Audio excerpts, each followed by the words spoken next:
Bienvenue aux personnes qui se sont connectées ce soir pour cette visioconférence santé mentale en temps de Covid. Alors avant de présenter notre invité, je voulais quand même dire quelques mots sur les prochaines conférences, donc les conférences que nous faisons au mois de mars. Vendredi prochain, Jérôme Ségal s'entretiendra avec Françoise Nice à propos de son livre récemment paru, L'Armoire.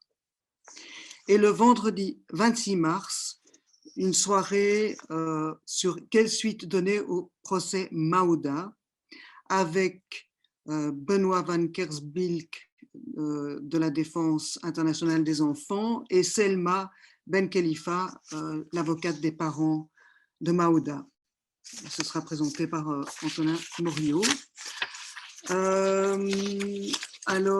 Donc ce soir, nous allons parler de la santé mentale en temps de Covid et je vais présenter notre invité et le remercier d'avoir accepté cette invitation parce que je sais que Manu est quelqu'un de très occupé et que nous avons de la chance de l'avoir avec nous. Alors Manu Gonçalves est à la base assistant social, co-directeur du centre de santé mentale Le Méridien à Saint-Josse, donc un centre de santé mentale qui se trouve dans une des communes les plus pauvres ou la plus pauvre de Belgique.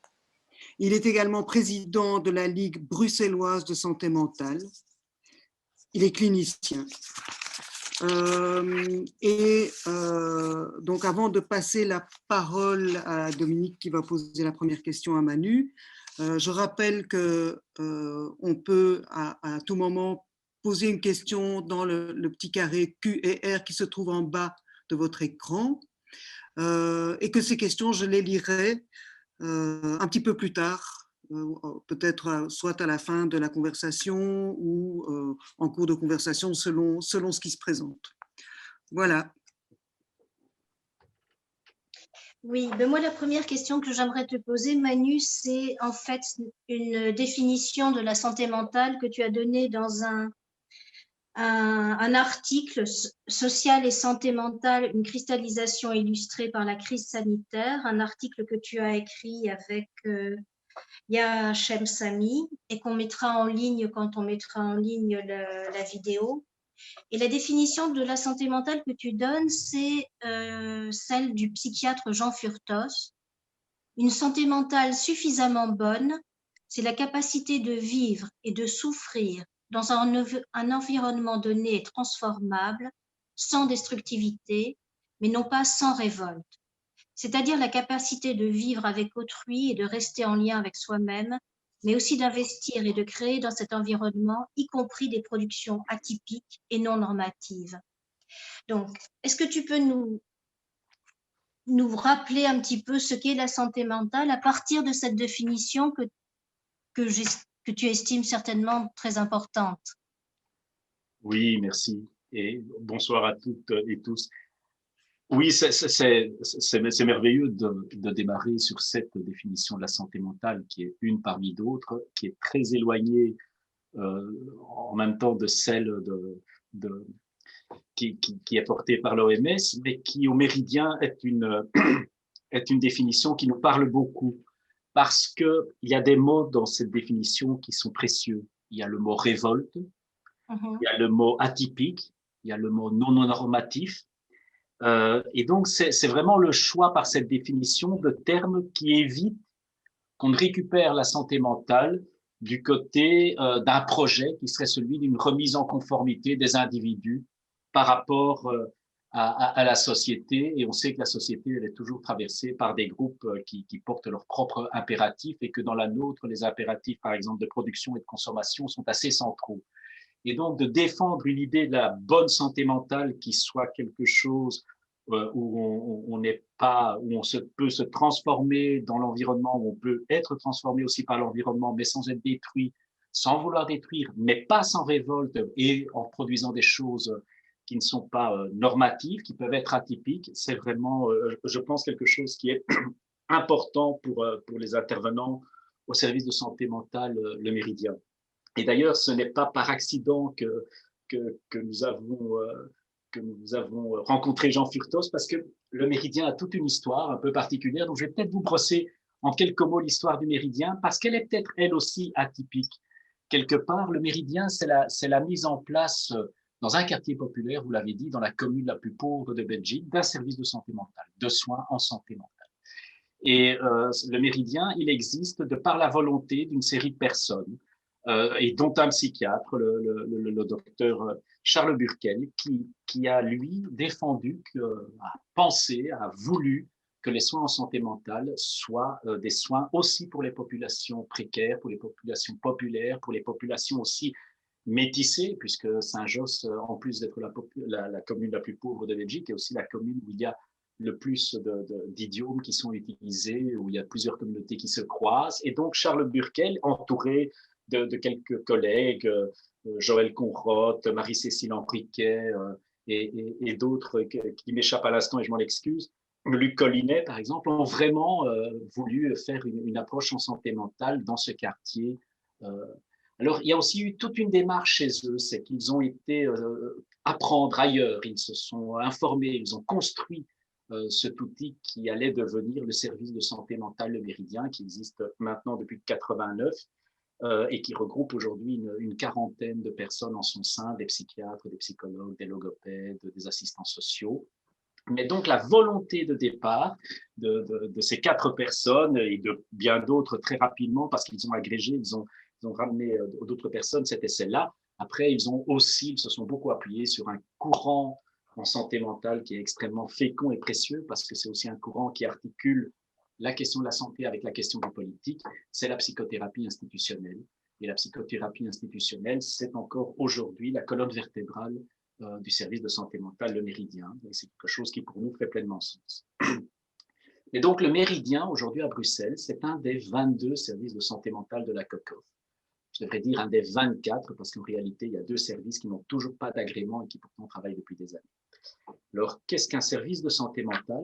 Un service de santé mentale, c'est une équipe pluridisciplinaire. C'est un service de première ligne spécialisée, mais de première ligne, c'est-à-dire n'importe qui passe la porte d'un service de santé mentale peut rentrer et il sera écouté et accueilli parce qu'il a poussé la porte. Dans les services de santé mentale, les équipes pluridisciplinaires, comme je l'ai déjà dit, sont composées de psychiatres, de psychologues, d'assistants sociaux, de logopèdes. Et cette pluridisciplinarité, c'est ce qui va rendre possible l'accueil de tous là où il est.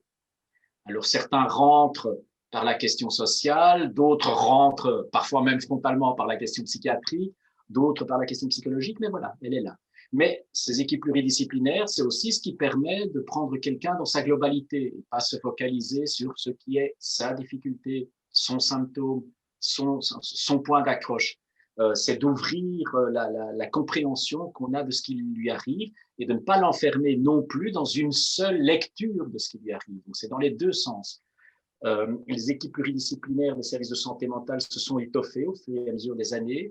Aujourd'hui, ils sont nombreux, par exemple, à avoir des équipes de santé mentale communautaires, où là, on ne travaille plus dans l'individuel, on travaille avec un groupe, on va dans la cité, on travaille autour de thématiques, on travaille sur les logements sociaux, sur la question de la parentalité, sur la question de la vieillesse, sur la question de la maladie. Voilà, c'est d'autres modalités qui se mettent en place. Ce qui anime tous ces intervenants en santé mentale, c'est de rendre possible l'énonciation de ces questions intimes que sont nos questions, ce qui se passe dans notre tête, pour le dire simplement, de le rendre énonçable et de le rendre aussi travaillable. Travaillable par la personne, mais travaillable aussi par la société. Donc là, on se raccroche de nouveau à la définition de Furtos. L'objectif, c'est pas que la personne puisse commencer à énoncer quelque chose qui est juste audible par la société, c'est que la société entende aussi quelque chose qui est énoncé, alors peut-être singulièrement, peut-être de manière atypique, par les personnes. Donc c'est vraiment cette volonté de faire attendre ça, ce qui a fait aussi qu'aujourd'hui, la santé mentale s'énonce au-delà des services de santé mentale sous des formes différentes, dans des centres de jour, dans des activités citoyennes, dans des activités même, on est encore dans l'atypique, on est encore à Bruxelles, mais je pense au Pianotel, par exemple. Je pense à l'espace 51 du service de santé mentale La Gerbe, à toutes ces initiatives qui permettent effectivement que que la maladie mentale, parfois, en tout cas la santé mentale, puisse s'énoncer de telle manière, mais qu'elle marque aussi, qu'elle soit inscrite sur le territoire, qu'elle laisse une trace. Hein. Parce que dans l'énonciation en santé mentale, il y a aussi un message qui est adressé à la société et qui est un message qui interroge à travers l'image qui est quand même très fort véhiculée du fou, de la place qu'on fait à la différence, de la place qu'on fait à la singularité, de la place qu'on fait à l'exclusion, hein, parce qu'il y a quand même aussi quelque chose qui est, et ça je pense c'est une intuition forte qui était là chez les fondateurs du Méridien, c'est que la santé mentale et la pauvreté, la santé mentale et la misère sont souvent un couple dans l'histoire de l'humanité, et que se pencher sur une, c'est se pencher aussi sur l'autre, et que l'une et l'autre ont des choses à nous dire sur la manière dont on organise notre vivre ensemble. Donc voilà, ça c'est un peu la conception que je pourrais vous donner rapidement de la santé mentale. Peut-être vous rappeler aussi que la psychiatrie a une histoire, et que cette histoire a toujours été sociale depuis sa naissance. Depuis la naissance de la psychiatrie, à partir du 19e siècle, à partir du moment où la folie devient singulièrement un objet d'étude et de possible traitement pour la médecine, ce qu'elle n'était pas jusque-là, il se passe quelque chose qui est déjà une histoire sociale. Alors, dans un premier temps, c'est le milieu hospitalier qui va s'occuper de la folie, et il va falloir attendre l'entre-deux-guerres pour que cet objectif de guérison qui anime le monde hospitalier devienne aussi un objectif de prévention. Donc, on ne se contente plus de répondre à la maladie mentale ou à la souffrance psychique, mais qu'on se dise aussi qu'il y a peut-être des conditions et qu'on se mette à réfléchir aux conditions pour prévenir la souffrance psychique ou la maladie mentale. Et c'est d'ailleurs seulement dans la deuxième moitié du XXe siècle, et plutôt au tournant des années 60, que vont se constituer les premiers services de santé mentale. À Bruxelles, c'est symptomatique. La plupart des services de santé mentale sont nés dans les années 60, 70 et 80. Alors, en même temps que va se mettre en place une offre de santé mentale ambulatoire, qui va permettre et le développement d'une vision préventive, mais aussi le développement, l'élaboration de nouvelles modalités thérapeutiques, hein, c'est-à-dire on va multiplier, on va tester les choses, on va essayer, on va modéliser d'autres manières d'aborder le soin, en tenant compte toujours du patient, de son environnement, ça c'est important, hein, donc on va se poser des questions, on va se dire, ben, effectivement, soigner, c'est aussi tenir compte de l'environnement, c'est aussi intégrer cet environnement dans le soin, ou intégrer le soin dans cet environnement. Donc, on est dans toutes ces réflexions. On va introduire, on va ouvrir les questions en s'appuyant sur le tissu familial, en s'appuyant sur le tissu institutionnel, sur le tissu social. Donc, on va progressivement élargir le champ de compréhension et de lecture de ce qu'est la santé mentale pour avoir un effet sur elle et pour qu'elle ait un effet sur nous. Vous voyez bien, toujours, je reviens avec cette idée, mais faire de la bonne santé mentale, c'est effectivement penser le soin vers les individus, mais c'est aussi penser l'effet de ces individus, leur manière d'être, ce qu'ils interrogent de nous vers la société. C'est extrêmement important de ne pas l'oublier. Alors, en Belgique, ça va peu à peu se construire et ça va prendre forme vraiment l'activité des services de santé mentale autour d'un arrêté royal qui date pas de bêtises, de 75.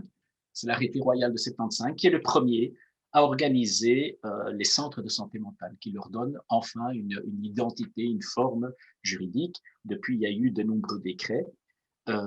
Alors, ce premier pas, cette reconnaissance, c'est aussi le premier pas vers une définition de la santé mentale importante parce qu'elle articule vraiment la clinique, l'économique et le politique. Les trois sont vraiment articulés et c'est une manière pour les sciences humaines de rendre compte de toute cette complexité qu'il y a dans l'intimité de tout individu entre lui et l'organisation sociale où il vit. Donc, pour le dire autrement, on ne souffre pas de la même manière selon les époques et selon les sociétés. Et d'ailleurs, Jean Furtos, dont on a parlé dès le début, ce qui l'a amené à cette définition, ce qui l'a amené à travailler une série de notions qui lui sont chères, c'est la parole d'une infirmière qui un jour est venue le trouver en lui disant docteur, les gens ne souffrent plus comme avant.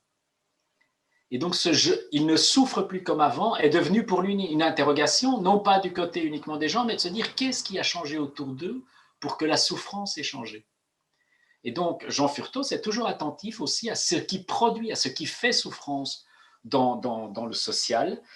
Et donc, pour lui, une action en santé mentale, c'est une action effectivement tournée vers les usagers, mais c'est aussi une action qui se tourne vers la société et qui demande qu'on interroge, par exemple, la question du logement, qu'on interroge, par exemple, la question des conditions de travail, qu'on interroge, par exemple, la question de la scolarité. Donc voilà, c'est vraiment… Concrètement, comment est-ce que ça se passe alors? Concrètement, comment est-ce que ça se passe? Alors, soit aujourd'hui, si je prends une journée type au Méridien, vous avez des personnes qui viennent en consultation, qui viennent voir avec une certaine régularité leur thérapeute, qu'ils soient psychologues ou psychiatres. Vous avez des gens qui viennent voir leur thérapeute et qui travaillent avec les assistants sociaux, qui eux voient avec eux comment les aider à se dépêtrer de ce que leur situation a parfois produit comme problème, mais qui parfois les aident à se dépêtrer de comment faire avec leur drôle de manière d'être. Et donc, on réfléchit, on essaye de trouver des modalités. Donc, par exemple, je pense à un monsieur, par exemple, ben voilà, ça c'est un bon exemple. Ce qui a fait soin pour lui, qui est un monsieur, voilà, un monsieur avec effectivement un contenu un petit peu délirant dans la tête et qui a une certaine lecture de comment le monde fonctionne. Et donc, effectivement, s'il exprime cette lecture comme telle, ça rend les interactions avec les autres un tout petit peu compliquées. Et donc, il s'isolait de plus en plus. Et donc, avec son psychiatre, la manière qu'on a trouvée pour lui permettre de se retrouver une place, c'est de lui dire, mais qu'est-ce que… On savait qu'il avait un chien qui s'en occupait très bien et que c'était quelque chose. Et il vivait dans des logements sociaux. Et il nous faisait mention régulièrement du fait qu'il trouvait quand même ces animaux aboyaient beaucoup, que souvent on ne les sortait pas assez. Et on a dit, et vous ne pourriez pas proposer quelque chose? Et ce Tom est allé frapper aux portes en disant, mais moi je sors mon chien, si vous voulez, je peux sortir le vôtre. Et en fait, il l'a fait. Et progressivement, il a mis des gens en relation. Et puis, il s'est retrouvé à sortir pas un chien, mais plusieurs, et pas seul, mais avec les autres. Donc, vous voyez comment quelque chose… Et ce Tom a commencé à aller beaucoup mieux parce qu'en fait, il s'occupait, il devenait utile, il avait un sens pour lui à faire tout ça. Voilà, c'est le genre de petite illustration, mais je pourrais en multiplier. Alors, ça, c'est une manière de procéder. Une autre manière de procéder, c'est effectivement la santé mentale communautaire dont je vous parlais tout à l'heure. C'est de créer un groupe de parole des hommes, un groupe de parole des mamans avec adolescents ou des mamans seules, ou de faire un groupe des hommes autour du fait d'être chômeur, et de mettre des mots sur les choses et de ne pas être renvoyé toujours du côté d'une incapacité qui vous serait propre parce que vous n'êtes pas assez solide pour ci ou pas assez fort pour ça. Mais de dire, tenez, on a un commun là, il y a un commun des existences, vous n'êtes pas le seul à être dans cette situation. Et quand on en parle ensemble, il se passe quelque chose. Et ce quelque chose, il va peut-être vous aider à transformer votre vie. Ce quelque chose, ça va peut-être, moi je sais que l'équipe communautaire chez nous, elle a déjà été à plusieurs reprises adresser des requêtes, quand ce n'était pas des interpellations au niveau communal, en accompagnant un groupe qui avait construit cela, parce qu'à un moment donné, et ça fait soin au même titre que la présence du thérapeute qui lui est attentif à la dimension extrêmement intime, ça fait soin. Et donc au Méridien, par exemple, on va être extrêmement attentif à rendre possible le passage pour les gens d'un tableau à un autre, d'une manière à une autre. Il y a aussi des moments où les gens s'accrochent sur un individu qui est, entre guillemets, pas le bon. C'est-à-dire, ils devraient aller voir un psychiatre, mais ils ne veulent pas entendre un psychiatre, parce qu'on le sait bien, un psychiatre, c'est pour les fous. Et vous savez, monsieur Gonzalez, moi, je ne suis pas fou. Ah ben oui, mais vous, je veux bien causer avec vous. Et donc, toute la construction, c'est, tiens, comment est-ce qu'on fait avec cette drôle de place où je suis mis, qui n'est pas la mienne, mais qui est celle qui est désignée par la personne? Comment est-ce que je vais travailler avec ça? Voilà, on essaye vraiment de rendre ça possible. Concrètement, c'est ça. Et puis, effectivement, vous avez des consultations beaucoup plus classiques, qui sont des consultations de psychothérapie, soit pour des adultes, soit pour des enfants, soit pour des adolescents, et des interventions, alors là, plus pointues autour de quelque chose, un deuil traumatique, une difficulté scolaire, un handicap de quelque nature qu'il soit, un accident de vie, comme il peut en arriver. Et donc là, voilà, on articule les deux. Les deux sont offerts. Puis cette définition de Furtos, elle me paraissait doublement intéressante, mais tu l'as déjà souligné par la notion de révolte qui est introduite et par la notion de souffrance aussi. Et tu viens de l'aborder, mais j'aimerais bien que tu précises un petit peu. Je suppose que les marqueurs de la souffrance, ils ont bougé maintenant avec la pandémie. Comment est-ce qu'ils ont bougé? Comment est-ce que vous pouvez intervenir? Qu'est-ce qui se passe maintenant? Alors, peut-être avant de parler de cette pandémie, dire un mot sur cette notion de souffrance, parce Oui, qu'ça peut être une chose grave. Je vais m'expliquer.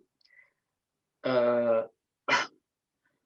J'avais une de mes anciennes patronnes, une amie, quelqu'un qui m'a beaucoup formé, qui m'a un jour dit, et je trouvais ça très juste, on ne guérit pas du mal de vivre. La souffrance, elle fait partie intégrale, elle est intégralement dans notre destinée humaine. Donc souffrir, ça fait partie de notre humanité, de notre commune humanité. Après, il y a différents types de souffrance, mais il faut absolument distinguer, par exemple, comme le fait Furtos, la souffrance psychique d'origine sociale, qui est une souffrance qui est induite par l'organisation sociale, de, par exemple, l'authentique maladie mentale qui entraîne aussi une vraie détresse, une vraie souffrance. Mais la maladie mentale, on est c'est une pathologie, on est dans la maladie et on doit prendre acte de ça. Alors, avoir une maladie mentale, ça n'empêche pas de participer à la société. L'exemple que je vous ai donné était à ce titre-là, me semble-t-il, parlant.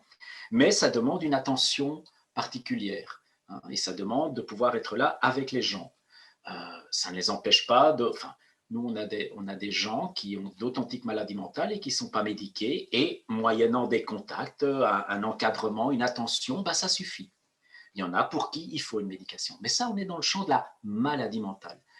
La souffrance, ce n'est pas que de la maladie mentale. C'est parfois de la souffrance psychologique, c'est parfois de la souffrance parce que nos conditions de vie nous font souffrir. Parce que, par exemple, l'organisation du monde de travail, le management, les pressions qui sont faites font que vous êtes en souffrance. Mais il ne faut pas il faut pas les confondre, il faut leur porter une attention différenciée.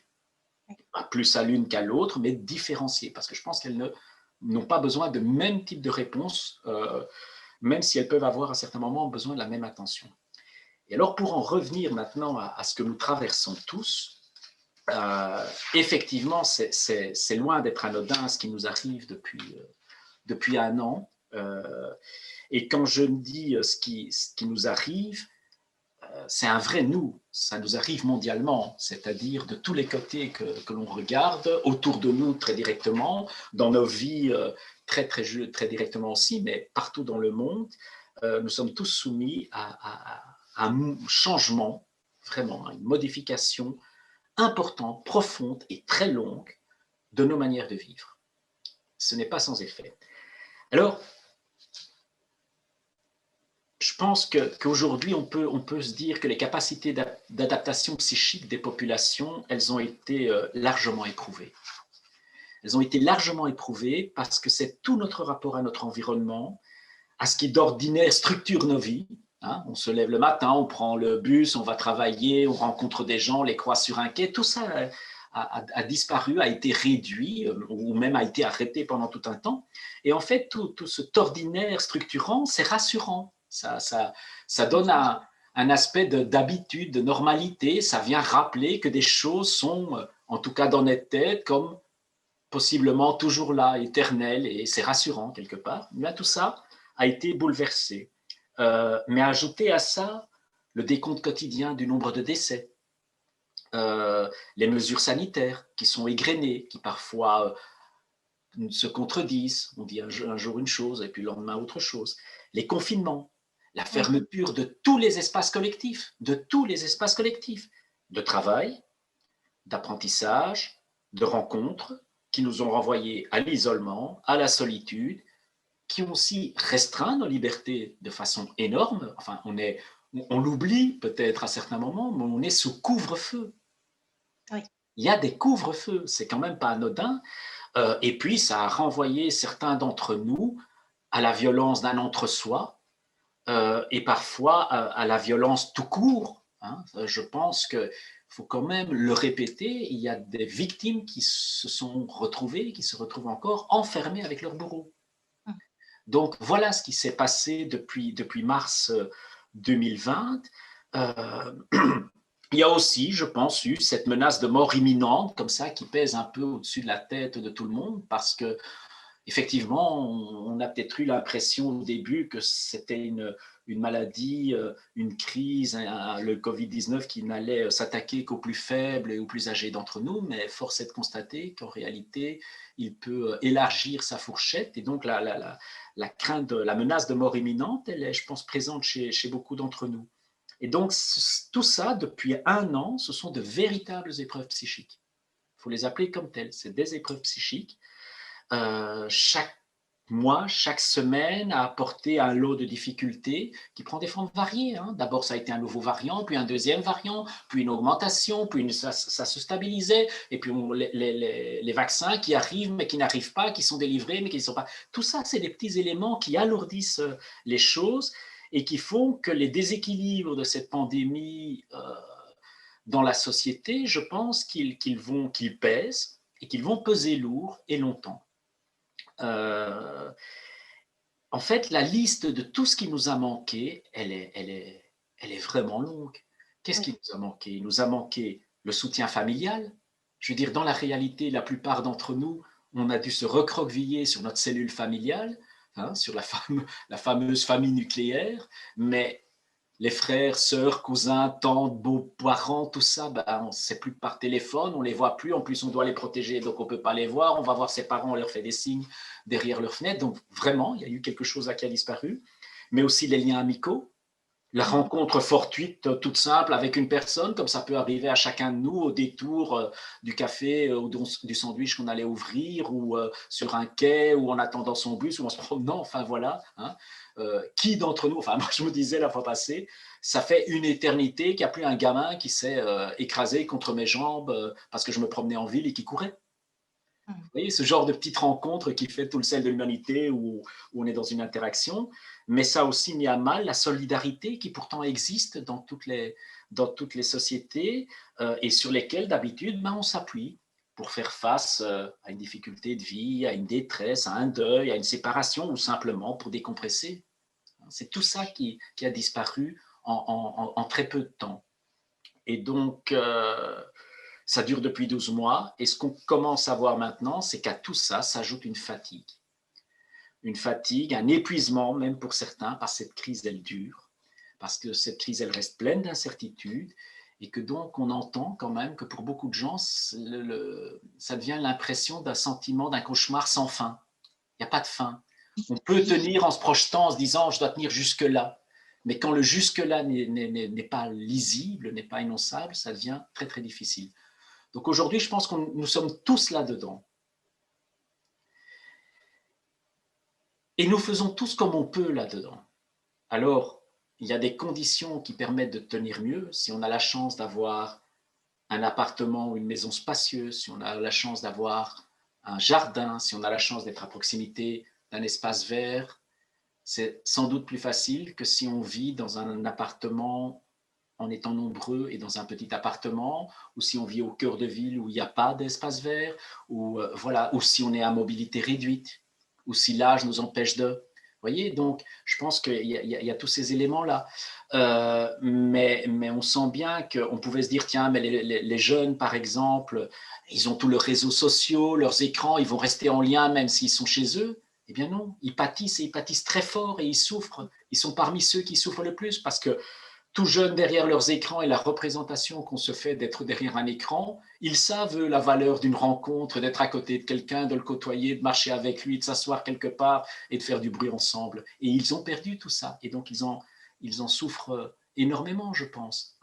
Peut-être que nous, dans nos classes d'âge et là où nous en sommes, on peut encore reprendre des forces dans nos souvenirs, dans des évocations, dans tout ce qui nous entoure et qui fait qu'on peut tenir le coup. Mais eux qui étaient, par exemple, en construction, qui étaient en train de se chercher, d'essayer de vivre ce que c'est d'être un jeune homme, une jeune femme, d'être amoureux, de ne pas l'être, d'avoir une rencontre ou pas, ben, tout ça a volé en éclats depuis 1 an. Et 1 an, quand on a entre, je sais pas moi, 11 et 20 ans, c'est énorme. C'est un laps de temps énorme. Chez nous et pour nous, effectivement, c'est plus tellement long, mais pour eux, c'est un bout de vie. Donc voilà tout ce qui a été fort mis à mal et dont je pense que les intervenants en santé mentale vont avoir à prendre en charge. Alors, sous des modalités diverses, je pense qu'il y a des gens pour qui des interventions courtes suffiront, mais je pense qu'il y a aussi des gens qui vont être beaucoup plus abîmés par tout ce qui s'est passé. Et aussi parce que le Covid a peut-être déclenché chez certains un mal-être qui était déjà là avant, ou l'a activé plus fort. Donc je pense qu'il va y avoir des besoins en santé mentale réels, importants, et dans la durée. Juste une parenthèse pour illustrer ça, il y a une étude, alors je ne voudrais pas dire de bêtises, je ne sais plus si elle est américaine ou anglaise, mais en tout cas c'est un des deux, qui a fait un suivi longitudinal du devenir de la crise financière de 2008 et qui montre que pendant 10 ans, ça a eu des effets psychiques sur la population, cette crise de 2008. Et ça n'était, entre guillemets, qu'une crise financière. Ici, nous avons une crise financière, une crise sociale et une crise sanitaire ensemble. Et donc, je pense que les effets, on va les sentir longtemps et qu'il va falloir trouver des manières d'y répondre. Je ne voudrais pas non plus dire que la réponse sera seulement du côté du psy. Je pense que la réponse, elle sera aussi dans la capacité qu'auront nos sociétés à faire de cette épreuve collective, de lui offrir des réponses collectives. C'est ça qui est un petit peu inquiétant aussi, parce Ouais. qu'on a vu lors du premier confinement des réactions de solidarité, parce que tu parlais d'une absence de solidarité, mais il y a une autre solidarité qui est née, c'est une espèce de solidarité par défaut. On ne va pas voir les grands-parents parce qu'on a peur de les contaminer, etc. Et donc, il y avait dans le premier confinement une espèce aussi de presque d'espoir qui pouvait naître. Ça ne peut que changer. Et 1 an plus tard, on s'aperçoit qu'en fait, rien n'est mis en place pour que ça change. Donc, il y a aussi une forme de désespoir politique qui s'ajoute à ça. Ah, tu m'emmènes sur un terrain qui m'amuse toujours. Je pense que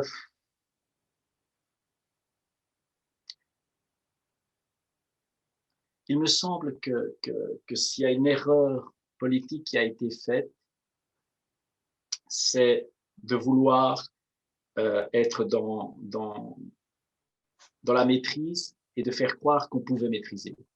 Oui. Je pense qu'il aurait été plus judicieux de dire ce qui nous arrive est d'une ampleur inégalée. On va essayer d'y faire face le mieux possible. On ne sait pas comment on va y arriver.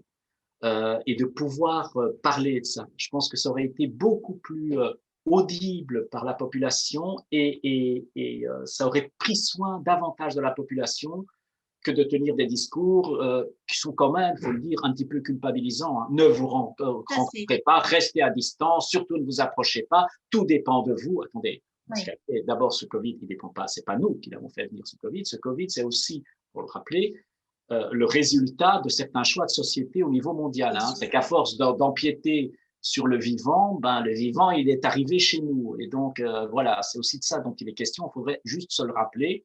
Après, nous faire le gros doigt en nous disant surtout ne vous voyez pas trop longtemps, trop souvent et de trop près et en trop nombreux. C'est une manière de... Vous voyez, on aurait pu repartir de là. Ça, c'est une première erreur. Mais il y a autre chose qui m'embête dans la parole politique, d'où qu'elle soit d'ailleurs, et d'ailleurs de quelque pays qu'elle soit, c'est une espèce de volontarisme aveugle, hein, où tout le monde veut revenir à la normale. Oui. Je sais pas si, d'abord, je suis pas sûr que tout le monde veuille revenir à tout prix à la normale. Je sais même pas d'ailleurs de quelle normalité on parle. Mais en plus, peut-être que ça pourrait être l'occasion de changer 2-3 trucs en passant. Hein, ça pourrait être une occasion parce que le premier, c'est plus vrai maintenant. Mais dans le premier confinement, il y a quand même des tas de gens qui ont témoigné que ce rythme de vie, où on était moins pressurisé, mon Dieu, il n'était pas si horrible que ça, cette dimension-là. Alors, ce n'est pas vrai pour tous, encore une fois. Il ne faut pas oublier tous ceux qui sont dans des conditions de vie difficiles. Hein. Mais cette pression qui, tout d'un coup, a dû diminuer, il y a des gens qui ont dit ça fait du bien. Autre endroit où la pression a diminué parce qu'ils ont dû se réinventer, et nombreuses d'entre eux l'ont réussi, cette réinvention, c'est l'école. Tout d'un coup, il ne suffisait plus, on a dû inventer des cours, inventer d'autres interactions. Et donc, il y a des jeunes qui ont dit, mais Je préfère parce que je reçois, j'ai le temps de préparer et j'aime bien et je peux contacter le prof et il me répond et alors on a un truc et on s'aide entre nous. Singulièrement, ça a provoqué les choses autres. Hein. Un autre espace où ça a amélioré les choses, mais qui est, là on a déjà eu un retour de bâton, c'est qu'on est dans une société quand même qui surveille énormément tous ceux qui sont dans la dèche, tous ceux qui sont les fameux allocataires sociaux. Ils doivent faire preuve du fait que c'est par accident qu'ils en sont là, qu'ils ont fait tout ce qu'ils pouvaient pour ne pas y être, et ils doivent montrer tous les blancs-seings pour pouvoir obtenir un petit quelque chose en plus. Quand toutes les administrations ferment, quand il n'y a plus moyen d'aller chercher les documents, subitement, on n'avait plus besoin de toutes ces attestations qui prouvent qu'ils sont bien ce qu'ils sont. Et il y a plein de gens qui nous ont dit que c'était plus facile, qui ne se sentaient plus montrés du doigt, qui ne se sentaient plus désignés, qui se sentaient moins honteux. Donc, il y a eu tous ces effets-là. Eh bien, au lieu d'en tirer une leçon et de se dire, mais peut-être qu'on devrait être moins surveillant sur les allocataires sociaux, peut-être qu'il y a d'autres moyens de travailler avec ces populations, peut-être qu'on devrait baisser la pression sur le travail, peut-être que... Non, on va retourner à la normale. Un jour, on va tous retourner, on pourra tous reprendre le train, puis le métro, puis... Voilà. Là, je pense que... Et alors, ce qui me surprend, c'est peut-être à quel point nous sommes nombreux à le sentir, peut-être même à le penser, et combien nous peinons à mettre ensemble cette analyse ou ces sentiments. Parce que là, il y aurait moyen d'avoir une parole sociétale forte, et pour le coup, elle ferait vraiment une bonne santé mentale. Hein? On revient toujours à Furtos, non pas sans révolte. Pas sans révolte. Ça ferait du bien de pouvoir dire à un moment donné, mais attendez, nous on a aussi peut-être des idées pour sortir de cette crise du Covid par le haut. C'est d'apprendre quelque chose de ce qui nous est arrivé à tous. Et par exemple, et alors on pourrait énoncer une série de pistes. Il y a peut-être des choses tout à fait, enfin je pense qu'il y a des choses importantes qui seraient énonçables. Et vous avez, je sais que à la Ligue de bruxelloise de la santé mentale, c'est comme ça que ça s'appelle? Oui, c'est la Ligue bruxelloise pour la santé mentale. La Ligue bruxelloise pour la santé mentale. Vous avez des groupes de travail. Vous avez maintenant fondé un groupe de travail sur cette réflexion-là, sur comment transformer après le lien sociétal, comment transformer l'apport qu'on peut avoir avec les gens, comment... Alors, nous n'en sommes pas encore tout à fait là. Alors, je m'explique. C'est amusant que vous parliez de ça parce qu'il y a 2 jours, c'est une des pistes qu'on est en train de creuser. C'est de demander aux opérateurs de santé mentale, la Ligue. Alors, la Ligue, ce n'est pas que les 22 services de santé mentale. La Ligue, c'est plus, c'est presque une 60 opérateurs en santé mentale. Donc, il y a des habitations protégées, il y a des centres de jour, il y a des initiatives pour les ados, pour les enfants, il y a le centre de prévention du suicide. Donc, il y a vraiment des opérateurs au sens large de la santé mentale. Et on se disait avec le directeur il y a 2 jours qu'on avait bien envie de leur proposer, alors c'est dans les cartons, on commence à y réfléchir, effectivement, de venir dire quelque chose de ce que ça a changé et de ce qu'il faudrait retenir de ce que ça a provoqué. Donc on en est là. Par contre, il y a déjà d'autres opérateurs qui se sont penchés sur la question. Il y a beaucoup de choses qui ont été écrites par des gens qui ont vraiment pris le temps de réfléchir à ce qui arrivait. Je pense par exemple aux anthropologues du laboratoire d'anthropologie prospective de l'UCL qui ont écrit un bouquin, le nom m'échappe, je devrais le retrouver, mais qui est vraiment intéressant sur la question. Récemment, non, il est même là, il y a un numéro spécial d'une revue qui s'appelle, alors là, il est très pointu évidemment, mais Psychanalyse et vie covidienne. Et donc voilà, c'est des attentions. Donc formellement aujourd'hui, il n'y a pas de groupe sur cette question, mais la question traverse toutes les équipes. Les équipes sont en réflexion là-dessus. Il faut dire aussi que depuis 1 an, les équipes, elles sont sur le terrain. Elles étaient là pour répondre aux gens, elles n'ont rien laissé, elles ne se sont jamais arrêtées, on n'a jamais été fermé un seul jour. Donc on a toujours été là, on a dû réorganiser le soin, on a dû gérer des publics. Je me souviens par exemple au début de la pandémie, un des premiers problèmes auxquels on a été confronté au bout d'1 semaine, ça a été la disparition des drogues de rue.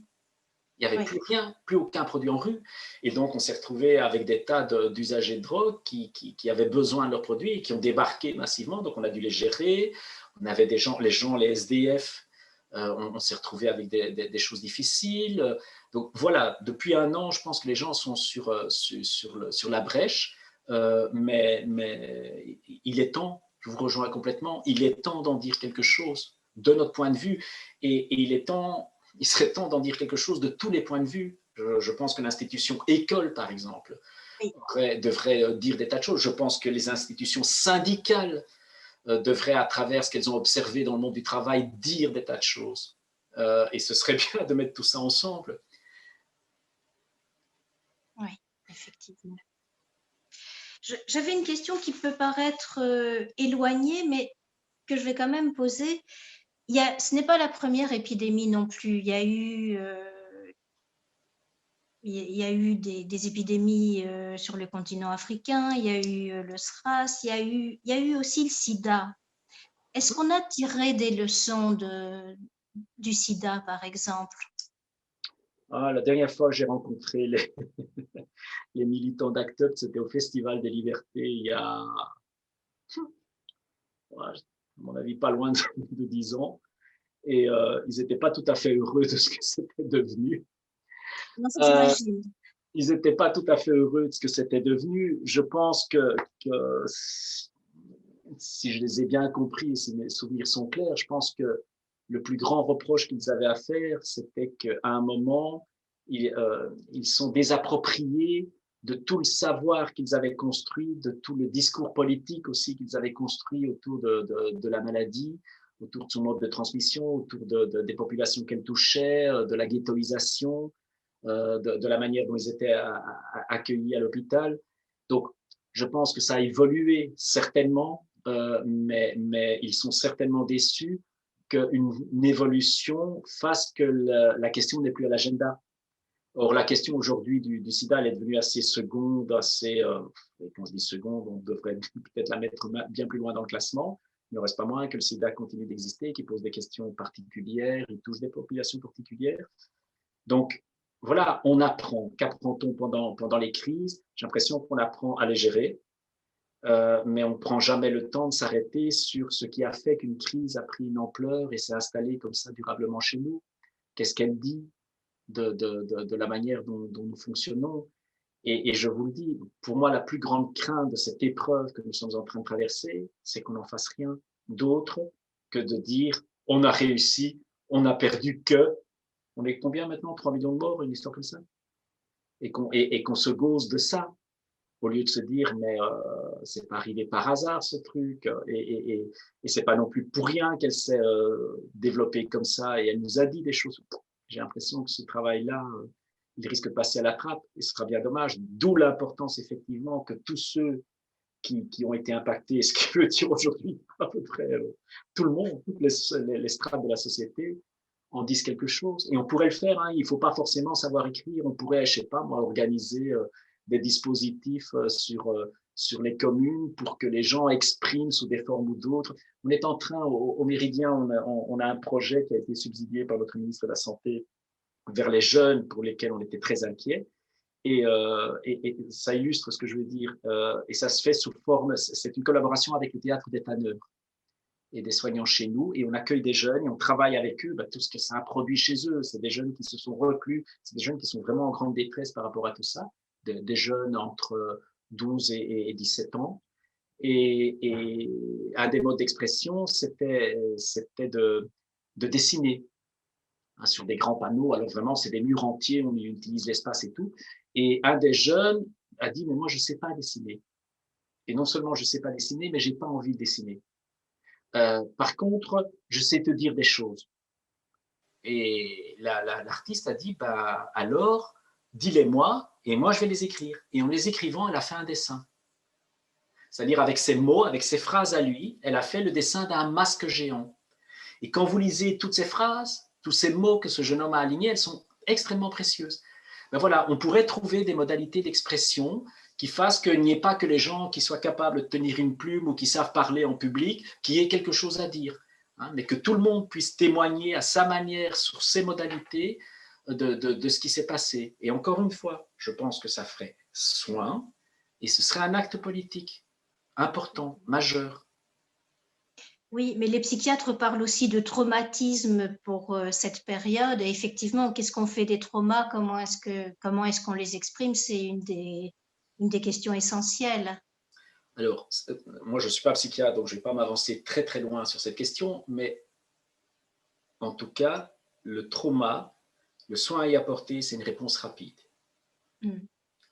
Donc, si effectivement il y a une partie X, je ne sais pas quel est son nombre de la population qui est traumatisée, il faut que l'accès au psychiatre soit facilité. Alors ça pose d'autres questions, c'est que le psychiatre, c'est une denrée rare, hein. Il n'y en a pas des masses. Et dans les services de santé mentale, on ne peut pas dire qu'ils roulent sur l'or, ils sont excessivement mal payés par rapport à leurs collègues dans les hôpitaux ou ailleurs. Et donc, les psychiatres chez nous, c'est des gens, ils ont une dimension très militante, mais ils ne sont pas assez nombreux aussi. Mais le traumatisme, la réponse à une situation traumatique, c'est une réponse rapide. Il faut rapidement agir sur le traumatisme pour pas qu'il s'installe durablement et profondément.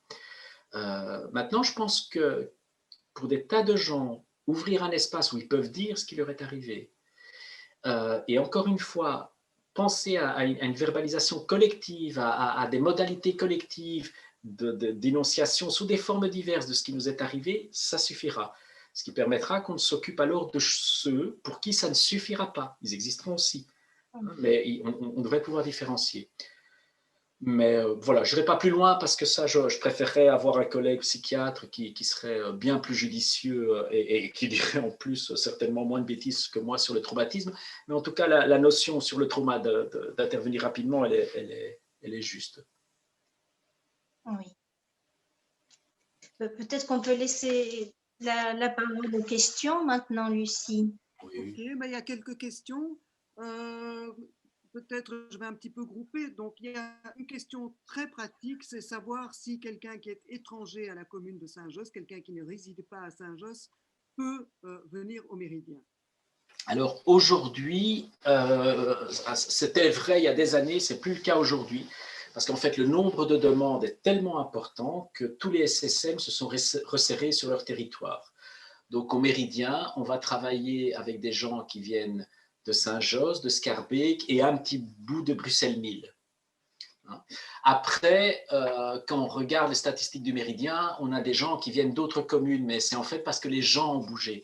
Ils restent patients chez nous, mais les circonstances de vie les ont amenés sur une autre commune, mais ils restent en lien avec nous. Mais aujourd'hui, si j'ai quelqu'un qui vient de Forêt, je vais l'envoyer à l'adresse. Si j'ai quelqu'un qui vient de Bruxelles-Mille, côté Saint-Pierre, je vais l'envoyer au centre de guidance ou à l'entrée des Marolles. S'il est sur Saint-Gilles, je vais l'envoyer au service de santé mentale de Saint-Gilles. Donc ça, nous, on se dispatche les choses parce qu'on ne sait plus faire face à la demande. On a trop de demandes. Rien que sur nos territoires. Voilà, donc effectivement, alors il y a je groupe donc deux questions qui sont assez proches. C'est au fond les personnes qui veulent savoir un peu s'il y a des statistiques, s'il y a un chiffrage qui a été fait, si on a des données quantitatives et également qualitatives sur l'aggravation du cas des patients et l'augmentation des demandes psy. Voilà, ça je les ai un peu groupées. Alors, j'aime beaucoup cette question parce que la question des chiffres en Belgique, elle est drôle, hein. Je veux dire, s'il y a bien un pays qui peine à avoir des chiffres de qualité sur sa population, c'est la Belgique et depuis toujours. Donc, il y a très peu de bons chiffres et de chiffres vraiment fiables sur la population belge dans bien des domaines. Et en santé mentale, le dernier exercice auquel j'avais participé, qui remonte à 4-5 ans, c'était assez terrible parce qu'en fait, on avait des chiffres sur 15 ou 20 ans, sauf que sur 15 ou 20 ans, on avait changé la manière de les récolter et la définition des items. Et donc, la comparaison était automatiquement caduque. Parce qu'un chat ne s'appelait plus vraiment un chat 10 ans après, ça s'appelait un félin, et 10 ans après, ça s'appelait un animal à poil long à 4 pattes. On n'était plus sûr qu'on parlait de la même chose. Donc c'est vraiment le maillon faible. Cependant, ces derniers mois, plusieurs universités ont porté une attention à la population et en ont tiré des conclusions et des chiffres qui montrent qu'il y a une aggravation de la santé mentale. Sans chiffrer la hauteur des besoins en santé mentale des demandes, ils chiffrent ils disent qu'il y a une aggravation très claire, manifeste dans toutes les couches de la population. La dernière chose que j'ai vue, c'est un rapport, regardez ici, un rapport du Conseil supérieur de la santé qui date de février, qui n'a pas encore été validé par le collège, mais qui va tout à fait dans ce sens-là, qui dit que chez les groupes vulnérables, mais dans toutes les catégories de la population, les manifestations de troubles de santé mentale sont en augmentation, mais sans les quantifier. C'est un des manques, hein. Je veux dire, ce serait un indicateur. On pourrait rejoindre cette question. Vous voyez, on fait un des grands indicateurs de notre société, c'est le produit intérieur brut. Dans les pays du Nord, je ne sais plus lequel des trois, ou peut-être les trois, ont introduit en plus du produit intérieur brut un autre indicateur qui est celui du bien-être. Ce serait intéressant d'avoir aussi un indicateur bien-être en Belgique, mais pour ça, il faudrait des chiffres assez suivis et relevés. Donc voilà, on a des chiffres qui viennent d'une série d'enquêtes qui ont été faites où des gens ont répondu. Ça reste quelques milliers de personnes, hein, c'est 15 000, 20 000, peut-être un peu plus sur certains, mais ça reste quand même des échantillons relativement faibles. C'est aussi parfois par des canaux qui sont des canaux très particuliers. Je veux dire, si c'est des enquêtes qui sont faites par Internet, faut savoir aller sur Internet et il faut avoir Internet. Donc ça fausse déjà un peu les choses, mais ça indique quand même une augmentation. Par contre, il y a des dispositifs de soins qui, eux, tirent la sonnette d'alarme. Je pense particulièrement aux services de soins pédopsychiatriques qui, eux, disent, là j'ai encore eu une collègue qui travaille dans une équipe enfant dans un grand service de santé mentale et qui dit on est débordé de demandes de jeunes avec des manifestations de mal-être mental extrêmement marquées, très tôt. Donc ils sont très, très surpris de la jeunesse des adolescents ou des jeunes qui viennent avec des manifestations très fortes. Donc ça, c'est une réalité. Et il y a eu, je pense, une ou l'autre carte blanche d'unités de pédopsychiatrie qui disent on croule sous les demandes, quoi. Et dans les services de santé mentale, dans Toxico, j'ai eu quelques chiffres qui montraient effectivement une augmentation des demandes, mais alors entre décembre et janvier, ça a doublé. Et dans les services de santé mentale, c'est un peu le sentiment de la plupart des directeurs qui disent ça n'arrête pas, on a plein de nouvelles demandes. On est en train de travailler sur des chiffres au niveau de la Ligue, ce sera une période novembre à fin février, et là on verra si la courbe, quelle forme a pris la courbe et quelle ampleur.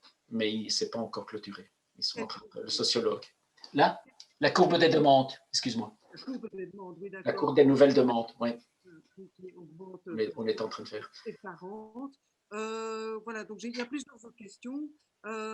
Bon, est-ce qu'il y a un tableau, enfin, il y a quelque chose de qualitatif à dire par rapport à ces pathologies qui semblent augmenter? Est-ce qu'elles sont de toute forme, de toute couleur, ou il y a quelque chose de plus typique? Alors en premier, mais encore une fois, je me réfère au Conseil supérieur de la santé. L'indicateur le plus clair, c'est la dépression. Vraiment des indicateurs de dépression. Ça revient constamment. Après, je pense qu'il est encore trop tôt que pour... Alors pourquoi est-ce qu'il est trop tôt? Peut-être un mot là-dessus. Il faut comprendre que les effets de santé mentale, il faut les comprendre. La presse utilise souvent l'image du tsunami pour parler de cette pandémie. Et en fait, cette image, elle est assez juste. On peut la garder. Parce qu'en réalité, c'est vraiment comme un tsunami. Prenons l'événement, le terremoto, excusez-moi, le mot me vient en portugais, le tremblement de terre, voilà, excusez-moi. Le tremblement de terre qui va provoquer la vague, c'est l'apparition du Covid. La vague qui prend, c'est effectivement la pandémie qui s'étend partout et qui, à un moment, arrive chez nous, sur notre terre, dans nos vies. La vague, elle va être vécue par les gens de manière différente. Pour certains, ça va être une vague qui va abîmer la côte, qui va peut-être détruire certains bâtiments en dur, mais qui va refluer et elle aura juste léché la côte, elle aura abîmé la côte et ça n'ira pas plus loin. Pour d'autres, par contre, la vague, elle va rentrer beaucoup plus dans les terres. elle va détruire tous les bâtiments au bord de la côte, elle va même endommager des bâtiments plus durs déjà à l'intérieur des terres, elle va peut-être déjà lacérer le sol, mélanger, détruire la végétation. Donc c'est déjà vécu comme beaucoup plus violent. Et pour d'autres encore, la vague, c'est vraiment catastrophique. Elle va tout détruire, elle va tuer, elle va faire tomber les bâtiments, tout va être détruit sur son passage. Ça, c'est l'image qu'on peut s'en faire. Mais il faut savoir que dans un tsunami, il y a deux effets. Il y a l'inondation et puis il y a le reflux des eaux. Et en fait, c'est comme ça qu'il faut comprendre les effets de la santé mentale. Les effets de la santé mentale, c'est après l'inondation, quand on se rend compte, quand on mesure les dégâts, c'est le reflux. Et qu'est-ce qu'il fait le reflux dans un tsunami? Il charrie tout ce qu'il a déplacé, entraînant de nouvelles destructions. Et beaucoup de gens l'ignorent, mais l'image vaut. Un des effets du tsunami, dans le second temps, c'est la destruction de la végétation. Comment? Eh bien, par l'eau salée. L'eau salée a envahi les terres sur des kilomètres, elle s'est profondément enfoncée dans la terre et en fait, elle a empoisonné les arbres. Et donc, un des effets connus des tsunamis, c'est la disparition d'une partie entière de la végétation qui est détruite par le sel. Donc, c'est invisible, ça revient dans un deuxième temps, plusieurs semaines après, mais ça détruit tout. Eh bien, si on ne prend pas soin de la santé mentale, c'est ça les effets que ça va avoir. Si à un moment on ne porte pas attention à cette dimension, ça va avoir cet effet d'érosion, de corrosion par le sel des arbres qui auraient résisté aux contraintes mécaniques de la vague. Donc on a l'impression que les arbres sont restés debout, qu'ils ont tenu, et en fait, ils vont mourir abîmés par le sel quand celui-ci va refluer. En plus de modifier profondément le paysage de la côte, de peut-être avoir fait disparaître tout un pan. Donc c'est ça la santé mentale. Bien plus que des catégories dans un tableau, je vous dirais que c'est à ça qu'on doit être attentif. C'est vraiment un mouvement d'inondation et de reflux des eaux. Et à ce titre, c'est ça qui est destructeur. Alors, une autre question, avez-vous constaté des différences de réaction au Covid en fonction des différentes communautés?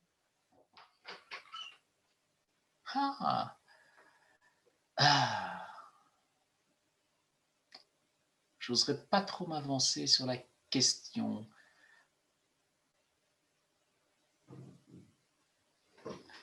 Alors, de manière générale, au Méridien, où nous sommes, donc le Méridien est installé dans le quartier turc de Saint-Josse, avec une population turcophone, évidemment, la communauté turque, mais aussi arabo-musulmane, avec beaucoup de migrants, puisqu'on est au-dessus de la gare du Nord. On a le squat du Ketlek qui est à 300 mètres du Méridien. Donc voilà, ça brasse quand même toute une population. Il y a quand même Saint-Josse, c'est plus de 800 logements sociaux. Il y a Sud-Scarbeck, donc c'est une population très bigarrée. Les gens ont répondu très favorablement, facilement à la question du masque, à la question de la diminution des... Vraiment, ils ont été très, très compliants. Peut-être ce qu'on a observé, mais je me demande si c'est propre à des communautés ou si ce n'est pas plutôt propre à des catégories socio-économiques, c'est les enfants qu'on a gardés chez soi, vraiment dans un souci de protection. Donc vraiment on a beaucoup de situations, on doit les frapper au port, dire allez, revenez avec les enfants, rassurer sur le fait qu'ils peuvent revenir, que nous on a ce qu'il faut, qu'on a des masques, que chez nous c'est aéré, qu'on va faire attention. Donc vraiment, je pense que s'il y a quelque chose, c'est plutôt un réflexe de protection des plus jeunes et sans doute peut-être des plus âgés, mais on l'a peut-être pas vu. Mais non, j'aurais pas envie de le mettre du côté d'une question communautaire. Je le mettrais plutôt du côté d'une question socio-économique, de gens qui ont fait attention à leurs petits, avec des marques, quand même des solidarités, des belles solidarités qui sont mises en place et qui étaient là avant et qui ont duré après. Je pense au squat particulièrement du Ketley où le communautaire chez nous a fait tout un travail avec des habitants et des habitantes des logements sociaux et qui font qu'il les aident en termes de nourriture depuis longtemps. Et il y a eu tout a été suspendu par le premier confinement, mais très rapidement, on a repris des contacts et on a réorganisé les choses. Alors, comme les gens n'osaient plus y aller parce que c'était interdit et que nous, on avait cette chance d'être des opérateurs santé, donc on pouvait encore bouger. Hein, c'est les moments où on se baladait avec ces petites feuilles où il était marqué que nous, on pouvait bouger parce qu'on était important. Eh ben, ils venaient déposer, par exemple, des sacs de riz, des trucs, et c'est nous qui allions les porter au squat. Donc, les gens ont été plutôt solidaires. Non, j'oserais pas aller vers ça. Peut-être que ça existait, mais en tout cas, nous, on l'a pas observé. Ni dans la patientèle, dans les contacts, ça s'est pas vu. On n'a pas vu de distinction de quelqu'un qui dirait non, pas de ça, pas question que je porte un masque. Non. Et même la solidarité, a continué. Et une autre personne qui demande si vous recevez des demandes de la part des soignants, des enseignants. Oh, oui, oui. Oh, ouais. Alors, ouais, les soignants. Alors, les soignants et les aidants, hein, il y a des équipes qui sont dans des états. Waouh! Oui, non, vraiment. Oui, donc on a. Ça, par contre, on l'a bien senti, la demande de supervision, d'intervention dans les équipes. Oui, vraiment. Des gens très, très. Enfin, oui, parce qu'ils ont été confrontés à des choses difficiles, parce qu'ils sont en contact avec toutes les difficultés que ça a surajouté à des populations qui sont déjà précaires. Donc, sur notre coin, oui, vraiment, très clairement. Plus le fait que certains ont été des opérateurs de première ligne. Enfin, il faut quand même rappeler qu'au début de la crise, il n'y avait pas un masque. Hein. Au Méridien, les premiers masques qu'on a reçus, c'est un collègue qui travaille dans une structure toxico et une collègue qui travaille dans une structure sans-abri. Et comme ils étaient toxico et sans-abri avec Iriscare, ils avaient reçu des masques, ils les ont partagés avec nous au Méridien. On n'avait pas de masque. Et ça a été vrai pour des tas d'autres opérateurs. Donc, il y a des travailleurs qui se sont sentis exposés et qui l'ont pas bien vécu. Et alors, moi, je fais de la supervision et donc je suis dans plusieurs équipes. Je pense à, non, je ne vais pas les nommer, mais voilà, des équipes qui sont vraiment des équipes de première ligne, de terrain, et qui témoignent non seulement de la fatigue, mais de quelque chose, du sentiment d'avoir été maltraité et d'être maltraitant par ces conditions. Et donc, oui, il y a beaucoup de détresse.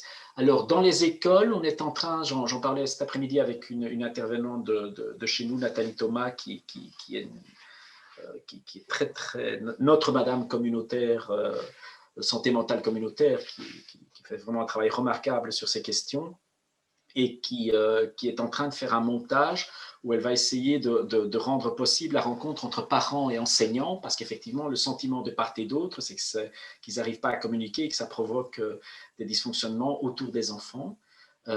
Oui, les enseignants aussi, mais ils viennent moins demander. C'est moins le fait d'à un moment faire appel à l'équipe, c'est plus une culture du secteur associatif. Hein. Donc, on a eu des opérateurs sociaux, santé, qui sont venus dire oh. Ceci dit, ce que je dis aussi à mettre en perspective avec le fait qu'il y en a beaucoup aussi qui tiennent. Hein. C'est-à-dire l'identité de soignant et d'aidant, ça fait aussi colonne vertébrale. Donc on tient là-dessus. Je dois être sur le pont, je ne dois pas lâcher et tout.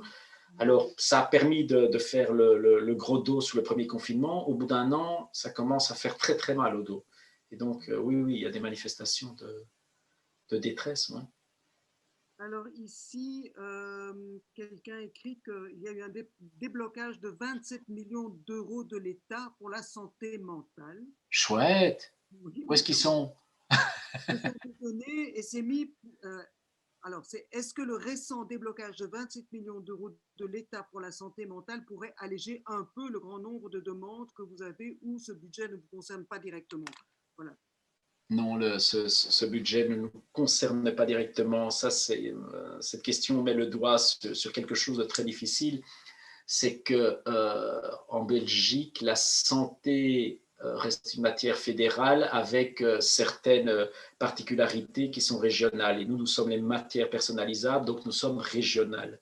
Mais on nous demande donc de nous occuper de quelque chose qui est une question de société, donc on pourrait la nommer fédérale, mais avec des moyens régionaux. Et les moyens régionaux ne sont pas ceux du fédéral. et le fédéral ne peut pas donner ces moyens comme ça à la région. Donc, effectivement, c'est un petit peu coincé de ce côté-là. Ça serait, par exemple, quelque chose qu'on pourrait apprendre de cette crise, que peut-être que les régions doivent avoir plus facilement accès à la manne centrale dans des situations pareilles.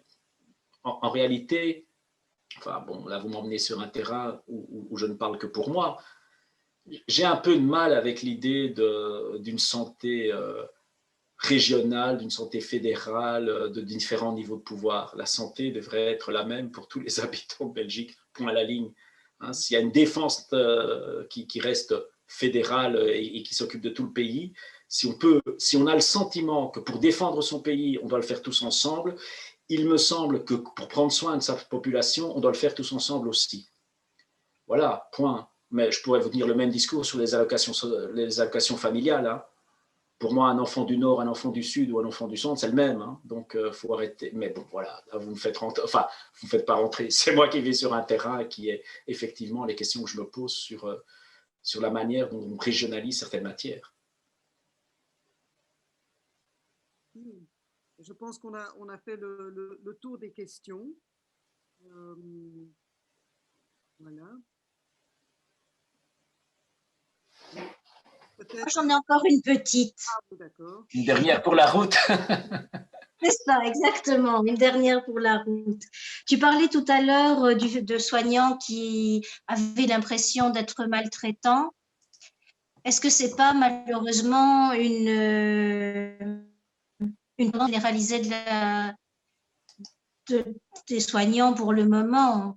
Les infirmières n'ont plus, les infirmiers n'ont plus de temps de faire les gestes de manière soignée. Les psychiatres commencent à donner beaucoup plus de médicaments que de paroles. Enfin, donc, est-ce que là encore, c'est une situation accrue, mais on la voyait venir, cette situation quand même. Elle existait aussi avant la pandémie, non? Si. C'est le genre de question où la réponse est simple, parce que le constat est partagé, effectivement. Mais oui, mais voilà, c'est parfaitement dit. C'est parfaitement dit. Un hôpital où il n'y a pas suffisamment d'infirmiers, le soin sera moins bon. Et pas de la volonté des infirmiers, simplement parce que ce sont des hommes et des femmes qui s'épuisent, qui doivent courir dans tous les sens, qui ne peuvent pas être disponibles. C'est une vision du soin très réductrice. Ce serait une vision du soin où le soin, c'est le fait d'apporter le médicament et de veiller aux paramètres vitaux. Mais non, le soin, c'est d'apporter des médicaments, de veiller aux paramètres vitaux et de pouvoir prendre 10 minutes pour s'asseoir et papoter avec quelqu'un et entendre sa détresse, sa peur, son souhait. C'est ça le soin. Voilà, et c'est la même chose. Effectivement, les psychiatres donnent des médicaments, mais ils donnent des médicaments de manière réfléchie, en ayant posé un diagnostic avec une perspective, en dialoguant avec leurs patients.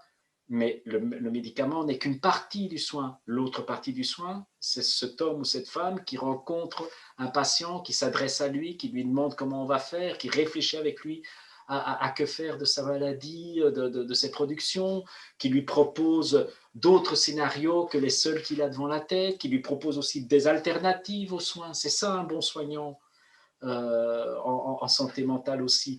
Et donc, effectivement, s'ils ne sont pas assez nombreux, ils courent après le temps. Ils n'ont pas de temps. Ils donnent des médicaments, peut-être plus rapidement. Ils n'ont pas le temps de revoir la médication. Donc oui, tout ça, ça produit ça. Mais encore une fois, où est la priorité dans la société? Oui. Elle est là, la question. Oui. Et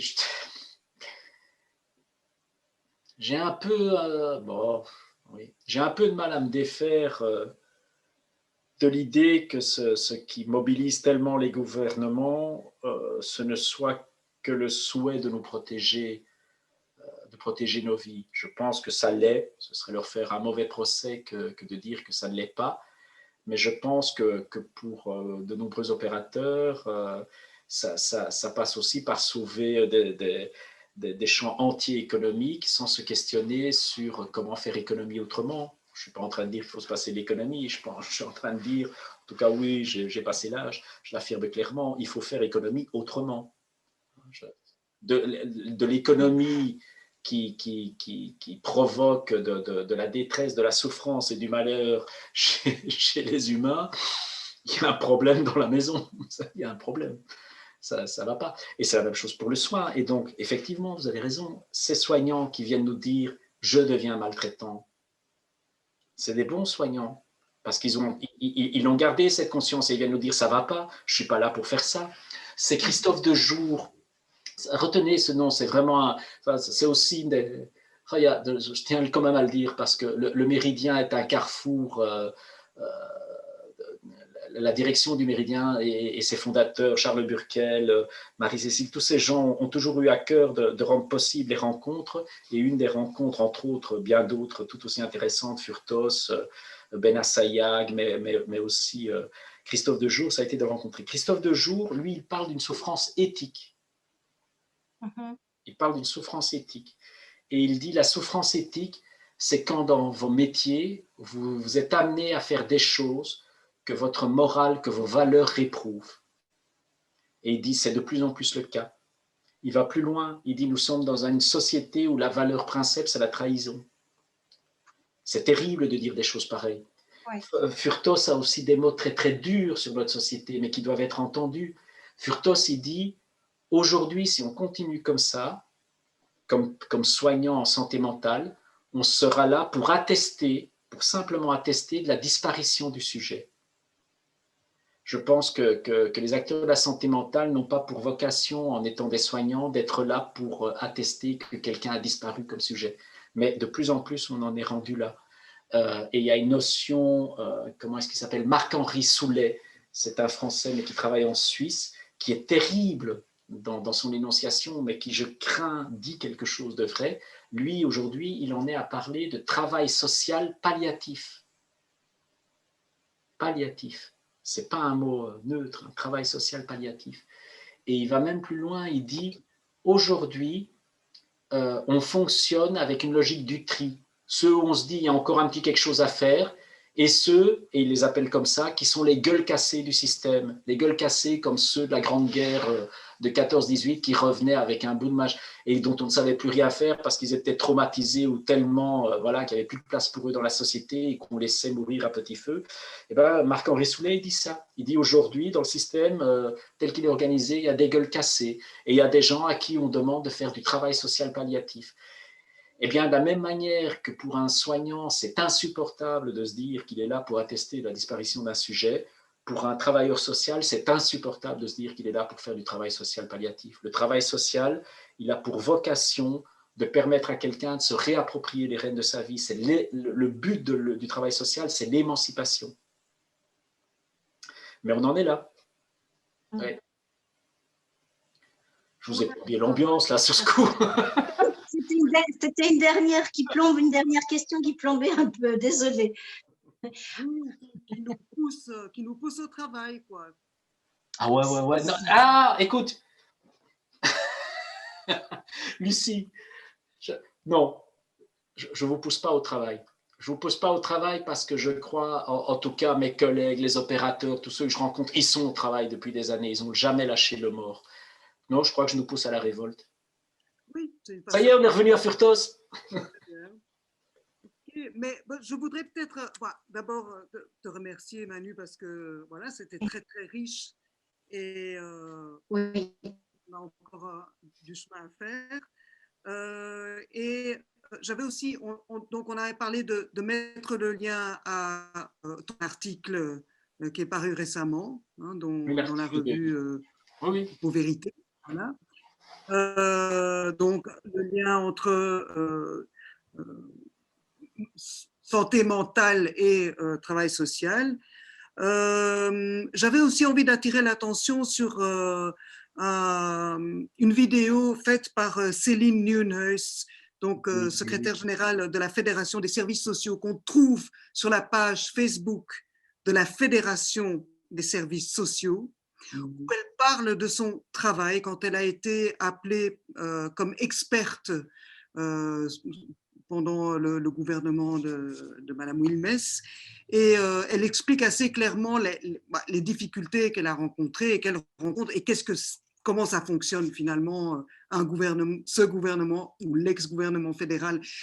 C'est assez, c'est très parlant quoi, sur les situations, et les blocages et les limites de ce que nous rencontrons. Oui, oui, donc Céline est extrêmement intéressante sur la question. D'ailleurs, si j'avais su qu'elle serait mentionnée, je vous aurais proposé qu'on vienne à deux, on se chauffe, on est excellent à deux. Tellement on est en colère à certains moments. Mais je pense que oui, elle est à une place où elle voit des choses, elle les analyse très bien aussi. Elle est aussi la représentante des centres d'accueil social et global, donc c'est toute une population. Et oui, il y a plein de choses où elle pourrait témoigner sans doute bien mieux que moi et plus moi encore du sens d'interroger ce qui est en train de se passer et de ne pas se contenter de le subir. Très bien. Voilà, je pense qu'on va conclure là-dessus. Mais merci. Merci vraiment beaucoup. Avec plaisir. Merci à vous pour l'invitation. C'est vraiment agréable de pouvoir... c'est vrai que dans mes réalités, dans mes fonctions, c'est pas toujours possible de pouvoir s'exprimer avec... autant d'aller aussi loin dans l'engagement. Je pense que je l'ai chevillé au corps, mais là, c'était un vrai plaisir de pouvoir échanger avec vous. Vraiment, merci. Merci encore. Merci. Bonne soirée, au revoir.